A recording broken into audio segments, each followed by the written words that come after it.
Bonjour Serge. Bonjour. Tu es professeur à l'Université Paris 13 et tu diriges un grand laboratoire d'épidémiologie de la nutrition. Épidémiologie de la nutrition, qu'est-ce que c'est ? En fait, ça veut dire mettre en place des études au niveau de population qui permettent à la fois de comprendre les relations entre la nutrition, ce qu'on mange, et puis le mode de vie associé à l'alimentation, et la santé, et d'autre part de comprendre également qu'est-ce qui détermine les comportements alimentaires des populations pour orienter les politiques de santé publique dans le champ de la nutrition. D'accord. Donc tu viens de transmettre au ministère des Affaires sociales et de la Santé, à Madame Touraine, un rapport justement sur la nutrition dans lequel tu préconises d'équiper les produits alimentaires avec un nouveau logo. De quoi s'agit-il ?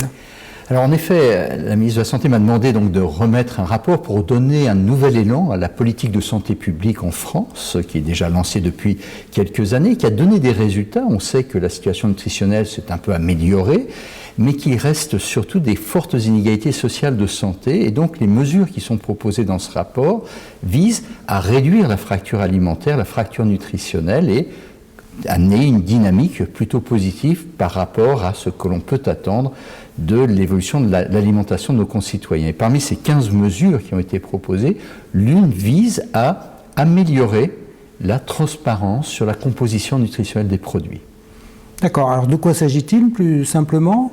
Alors, chacun sait que quand on cherche à comprendre ce qu'il y a à l'intérieur d'un aliment, si on regarde la face arrière des emballages, il y a une étiquette très compliquée, souvent illisible, difficile vraiment à interpréter. Et donc, l'idée, c'est de mettre en face avant des emballages un système de pastilles de couleurs simple, compréhensible, intuitif, qui permet en un coup d'œil de caractériser la qualité nutritionnelle des aliments, c'est-à-dire une petite synthèse du contenu en graisse, en sucre, en sel et en calories. Donc, c'est vraiment aider le consommateur à pouvoir comparer les produits entre eux et intégrer cette dimension nutritionnelle dans ses choix.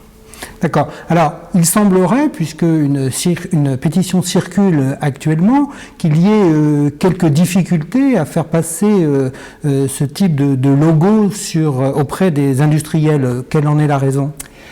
Alors, c'est toujours extrêmement complexe lorsque l'on veut afficher de la transparence sur la composition nutritionnelle des produits, d'avoir une adhésion de tous les secteurs agroalimentaires. Donc, c'est vrai qu'il y a une opposition dont on comprend mal un peu pourquoi, parce qu'en fin de compte, c'est un souci très clair de transparence, d'essayer d'informer le consommateur, et on se retrouve face à un combat un petit peu d'arrière-garde qui consiste à vouloir mettre de façon assez opaque la composition nutritionnelle des produits. Donc, on essaye, parce que les consommateurs sont demandeurs, parce que les patients ont besoin, parce que les professionnels de santé soutiennent cette démarche, d'essayer d'exprimer aujourd'hui cette demande de la société face aux intérêts, aux enjeux économiques que nous avons en face de nous. D'accord. Alors, au-delà de cette pétition, qui est un des aspects, tu diriges un laboratoire dans lequel il y a plein d'autres types d'activités. Alors, si tu devais en citer quelques-unes, quelles sont les principales autres activités qui sont menées dans ton laboratoire ? Donc, mon équipe développe des études épidémiologiques, des grandes études en population, ce qu'on appelle des cohortes, où on suit pendant des années des sujets en mesurant leur consommation alimentaire, en mesurant leur mode de vie et en regardant, en fonction de cette alimentation, de ce mode de vie, le risque ou la protection vis-à-vis de grandes maladies, comme les cancers, les maladies cardiovasculaires, bien sûr l'obésité, le diabète ou l'hypertension. Donc vraiment, ces recherches ont comme finalité d'aider les décideurs en santé publique à mettre en place de vraies politiques et en comprenant ce qui détermine les choix des consommateurs, les facteurs économiques, sociaux, culturels, sensoriels, proposer des actions qui soient adaptées pour améliorer l'état nutritionnel, donc la santé de nos populations. D'accord. Donc le laboratoire que tu diriges, c'est un grand laboratoire qui est sur plusieurs sites, et en particulier sur le site de Bobigny, donc dans le 93. En quoi ça a une importance particulière que justement ce type d'études soit faite ici dans le 93 ? Alors, il y a une forte pertinence parce que l'on sait que la nutrition est un marqueur social, que la consommation des aliments est très liée aux moyens économiques dont on dispose au niveau des ménages.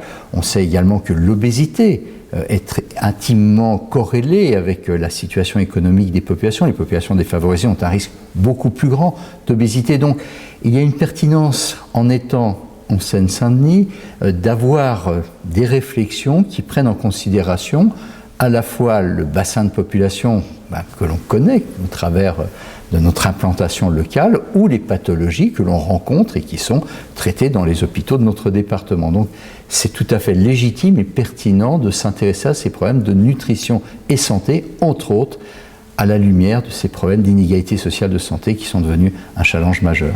D'accord. Au-delà du bassin dans lequel nous sommes, la Seine-Saint-Denis, tout laboratoire se doit aussi d'avoir des activités, y compris à l'international. Alors, est-ce que vous avez aussi, vous, des activités et des relations avec des acteurs de la santé publique ailleurs dans le monde et toujours sur ces sujets de nutrition ?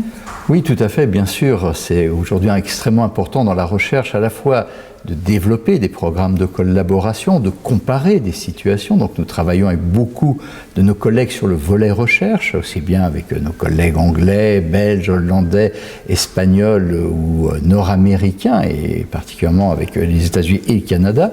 Mais nous réfléchissons également avec nos collègues en charge des actions de santé publique dans les différents pays européens ou également au niveau de pays même en voie de développement, de manière à échanger nos expériences, à les confronter, de manière à pouvoir faire progresser vraiment la nutrition de santé publique. Merci Serge. Merci beaucoup.